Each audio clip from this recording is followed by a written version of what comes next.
Буџет 2026. Повеќе пари, пензии и ново задолжување од 2 милиарди евра за покривање на буџетскиот дефицит и отплата на доспеаните кредити. Гостин во ова издание колегата Горан Теменугов. Теменугов, како ја читаш политиката, економска, финансиската политика на владата и новиот скроен државен буџет за идната година? Еве вака, први на почеток едно контрапрашање ќе ти поставам јас тебе. Што очекуваш од 2026 на економско поле? Односно, не ти барам анализа, туку чувство какво имаш, што не чека, добра ќе биде, лоша ќе биде, стандардна година. Кое ти е чувството за економијата во 2026? Тешка година. Тешка година. Зошто те прашувам ова? Бидејќи го делам истото твое мислење и сега се размислувам да отворам бизнис кај што ќе направам соба за плаќање, кај што најскапо ќе плаќаат бизнисмените, бидејќи имаат пари, ама да се исплачат бидејќи ќе им биде и нив тешко.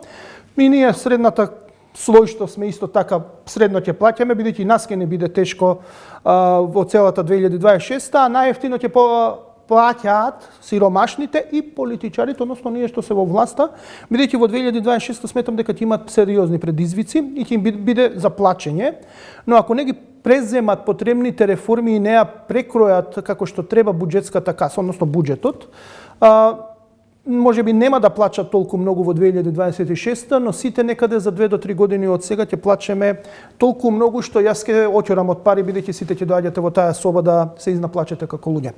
Што гледам во буџетот за 2026 година, бројките се горе го долу познати веќе во јавноста, дефицитот е познат, значи ќе биде некаде 637 милиона евра, 3,5% од бруто домашниот производ, растот го знаеме дека ќе биде предвиден на 3,8, а инфлацијата на 2,5, што значи некаде во 2026, на крајот од 2026, ако влеземе со 100 денари во џебот, што се вика, на крајот од 2026 година во џебот би требало да имаме, односно македонската економија да создаде 6,3 денари повеќе, односно ќе бидеме побогати за таа сума и ќе имаме 106 денари и 3 дени.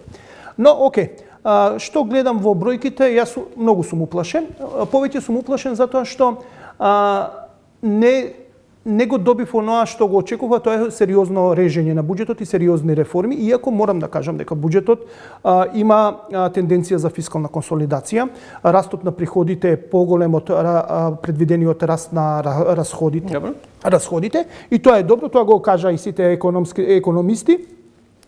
Исто така, интересно е што имаме за 15% намалување на капиталните инвестиции. Ето е првата точка. Кои се причините? Прво, во буџетот за идната година има намалување на капиталните инвестиции. Потоа, треба да се раздолжиме од доспеаните долгови. Најавуваме нови задолжувања, дали со оваа креирана буџетска рамка за 2026 ќе изтераме цела година или во текот на годината, говорам за идната година, ќе треба да правиме нов ребаланс на буџетот. Секако ќе има нов ребаланс.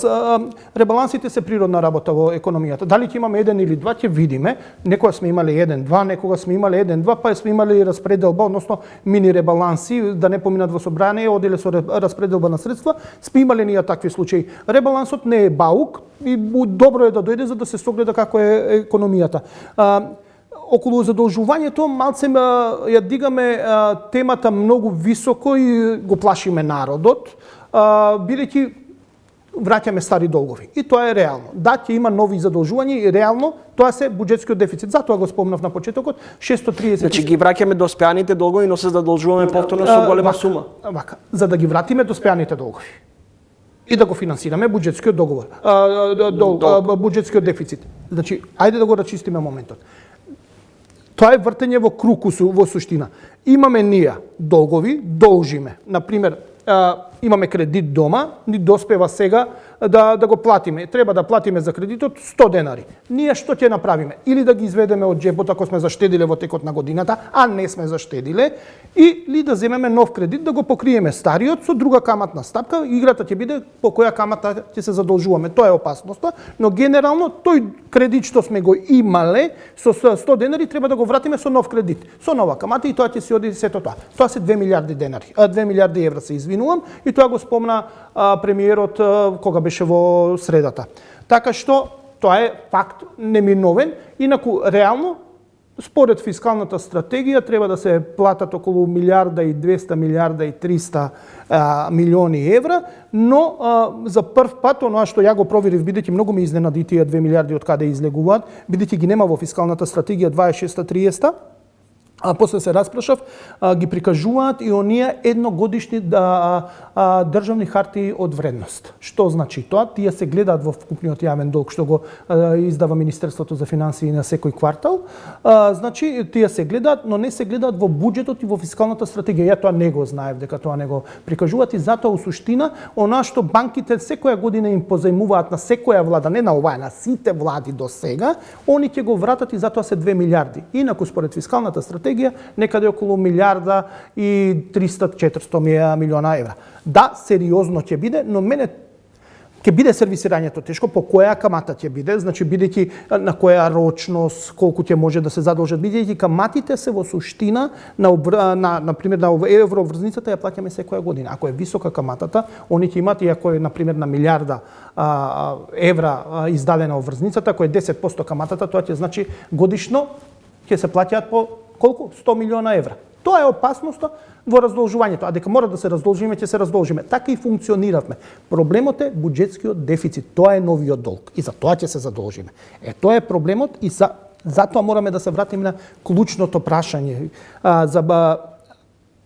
на буџетскиот дефицит. Малце премалку внимание посветуваме на тоа и владата можеше да биде малце потранспарентна околу целиот процес. Морам да те вратам на капиталните инвестиции. Бидејќи буџетскиот дефицит и капиталните инвестиции се блиско поврзани и јас во оценката на буџетот повторно ќе дојдам до капиталните инвестиции, тие се намалија 15% во споредба со претходна со оваа година 25-та, при што многу е интересно дека може малци и повеќе да ги срежат. Не 15, може и повеќе, бидејќи пред да дојдам да гостувам тука, извадив колку биле реализациите во милиони евра на капиталните инвестиции. Најголема реализација сме имале во 23-то од 750 милиона евра, што е лажна слика, затоа што тоа се префрлени пари за Бехтел и Енка, но во суштина ние можеме да реализираме на годишно ниво нашата економија, нашата администрација и економија, индустрија, се што е во држава, може да инвестира, да реализира околу 450 милиона евра капитални инвестиции. Меѓутоа, теменував, ние во континуитет последнија години ние висок буџетскиот дефицит. Последнава година и во извештајот на Европската комисија се нотира стагнација во капиталните инвестиции. Не е стагнација. Што е играта? Еве, која е играта? Се држат капиталните инвестиции секогаш над буџетскиот дефицит за да се запази онаа златно правило дека со буџетскиот дефицит се финансираат капиталните инвестиции. Затоа се 650 милиона капитални инвестиции, буџетски дефицит е 630 и тоа вака многу убаво изгледа. Иако се помалци од тоа што треба да бидат околу 900 милиона евра според фискалната стратегија, 800 милиона евра се извинувам, а околу 900 милиона долари. Значи треба да биде. Што е играта? За да се оправдаат дека уште е развоен, да можат да кажат ја држат капиталните инвестиции на 650 милиона. Но тоа не е реално. Они реално наредната година ќе спроведат 450, ќе ги направат. Остатокот до 637 од буџетскиот дефицит, тие ќе ги потрошат за друга намена. Тие нема да ги префрлат во 2027. Нешто нема да се задолжат, ќе го намалат можеби и буџетскиот дефицит, но грото од тие остатокот од 450 милиона до 600, околу 180 милиона евра што ќе им останат на име на капитални инвестиции, они ќе ги потрошат за останатите потреби на државата. И тоа е игра цело време. Тоа е игра цело време. Затоа не се реализираат, а се држат толку високи капиталните инвестиции. Може ли да се зборува дека буџетот за 2026 година е развоен? Не. Не може да се зборува. Структурата не му е развојна. На ниеден буџет во оваа држава не му е развојна структурата. Не можеме да зборуваме, треба режење. Дали станува збор за популистички мерки? За купување на социјален мир? Па не, социјална држава сме. Нас ни е погрешно устроен буџетот од самиот почеток. А посебно уште полошо е од кога почнаа големи социјални трансфери. А големи и сериозни, кога почна да се билда буџетот со субвенции и социјални трансфери кои не дадоа после тоа никакви резултати. Субвенциите се голем проблем. Ама тоа почна во 2007 година. Зошто се проблем субвенциите? Например, за земјоделството зборуваме, 100 милиона евра веќе се секоја година се дават. Не донесува на вложено евро, не донесува барем 1 евро и 1 цент, евроцент да донесат добивка. Не. Горан Теменугов, гостин во Трилинг, колега Теменугов, трансфер од 1 милиарда евра од буџетот за ПИОМ за редовна исплата на пензиите и придонесите од нив. Зошто пензискиот фонд не може да живее без буџетски трансфери? Најавен е трансфери од државниот буџет за нови 200 милиони евра. Во ова студио минатата недела беше директорот на МИМО, вели ПИОМ е во добра финансиска кондиција. Во добра финансиска кондиција, кога ќе го видиме буџетот, за да функционира целиот фонд, прв, втор столб зборуваме, се да функционира, ќе има трансфери, ќе биде 150 милиарди денари. Ако ќе видиме колку се собираат од придонеси за пензиско и инвалидско осигурување, некаде се 85 милиарди денари. Генерално, за да се исплатат пензиите, недостасуваат некаде околу 42 милиарди денари. Тоа е вистинскиот трансфер и тоа се трансферира без оние што се транзициони трошоци. Тие се башка, тоа е за вториот столб.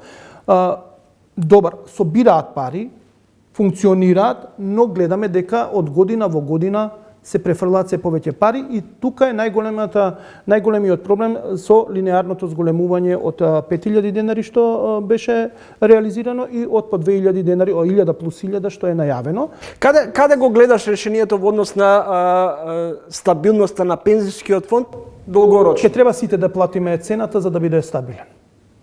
Али прашањето треба да се направат реформи. Фирмите, компаниите, бизнисот ќе треба да плаќа малце поголеми придонеси. Сега плаќаат 18,8, веројатно ќе треба да стигнат до 20%, односно 1,2% повеќе.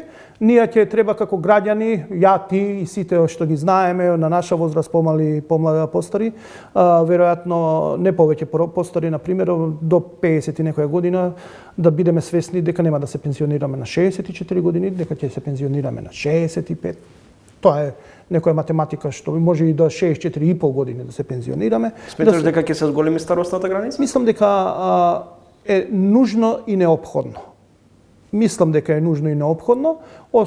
Така што мислам дека едно од мерките што ќе се направи е тоа. Да, политички е непопуларно. Затоа не гледам таа храброст што треба да има оваа влада. Ние не би ја имало ниту друга влада, да се разбереме, не е проблемот, не е политичко опортуно тоа да го направат, но ако не преземат сериозни реформи, тогаш мислам дека нема да биде на добро. Иако во 2030 година, она што го кажа и премиерот кај мене на подкаст и она што го кажа и представниците од едно од пензиските друштва од вториот столб, се очекува сериозно релаксирање на ПИОМ во 2030, кога ќе почнат посериозно исплата од вториот столб и тоа ќе трае, сериозно ќе се зголемуваат бројот на пензионерите од втор столб и од прв столб до 2040 година. Дали преку линеарното зголемување на пензиите, всушност на мала врата се враќа она урамниловка од времето на комунизмот и дали линеарното зголемување всушност ќе треба да се решава преку судска разврска, она зашто Уставниот суд? Тука имам расправа и со други колеги. Јас не гледам лошо на линеарно зголемување. Ја гледам зголемување, искрено да ви кажам, јас би ги замрзал пензиите на 2 години. Па што да живеат по једа? Сега ќе ти кажам, ама нема за сите. Знаете ли дека само 11% од пензионерите се сиромашни според статистика во 2023 година? 89 не се под прагот на сиромашти. Значи само 11. Знаете дека има група на граѓани, например самохрани родители, што се по 20, 30, 40% во групата сиромашни. Самохран родител е сериозно да си во сиромаштија. Значи пензионерите не се најсиромашни. Они се втора најнесиромашна група, прва најнесиромашна со 8% се вработените. Одма после нив се пензионерите. Чекај, значи што ќе направиме? Ќе ги заштитиме ранливите пензионери. Дали оваа политика економска, овие мерки кои што се прават, се најавуваат, се во насока на можни превремени парламентарни избори? Не, го слушнав вака. Една работа што ги замолувам сите колеги кога одиме на настани, јас одам на настани и уживам во тоа, многу внимателно да го слушаме премиерот Христијан Мицковски што зборува. Како ретко кој политичар во изминативе 10 на 15 години, претходно имаше такви политичари, кога зборува, кажуваат се што треба да се каже и има нијансирање во нивните изјави. И многу често ги опоменувам моите колеги да слушаат до крај што зборува, бидејќи кажува што се следните чекори што можеме да очекуваме. Еве да те побијам. Не очекувам избори. Ги кажа, рече, не вели во политиката никогаш, дека нема да се стори, се е можно, но не е оправдано. Затоа што имаме тешки економски години, тешка економска година. Дали не те плаши скандалот со ИПАРТ и злоупотребата на европски пари? Не.